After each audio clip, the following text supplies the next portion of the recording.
30 ఏళ్ల బట్టి స్నేహితుడు, మన పక్కింట్లో ఉంటారు. వాళ్ళ ఇంట్లో శవం బయటికి ఎడుతుంటే మనం వెళ్ళలేకపోతున్నాం. ఎందుకో తెలుసా? అమ్మాయి పెళ్లి తెలపెట్టుకున్నాం కదా, నెలాళ్లలో అలా వెళ్ళకూడదు. ఇంట్లోంచి సలహా, నమశివాయ నమశివాయ.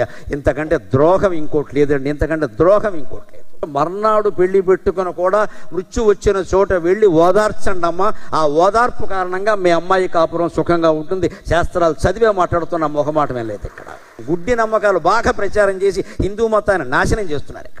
ఆవిడ కడుపుతో ఉంది నేరా, నీకు ఆవిడ కడుపుకి ఆవిడ వాడు పోవడానికి సంబంధం ఏంటే? అంటే ఆ శవాన్ని దగ్గరికి వెళ్ళినంత మాత్రాన్ని ఇక్కడ కడుపు భగ్నమైపోతుందా? లేదా పుట్టకుండా వాడు పుడతాడా? హిరణ్యకశ్యపుడు పుడతాడా ఏమన్నా అక్కడ? హిరణ్యకశ్యపుడు ఎప్పుడు పుడతాడో చూపించారు. మహావతార నరసింహాలో బ్రహ్మాండంగా చూపించారు. కలవకూడని సమయాల్లో కలిస్తే, కోరకూడని కోరికలు కోరితే, భర్త గాని భార్య గాని బలవంత పెడితే అప్పుడు గర్భం ధరిస్తే రాక్షసులే పుడతారు. అనుమానం ఏం లేదు ఇక్కడ.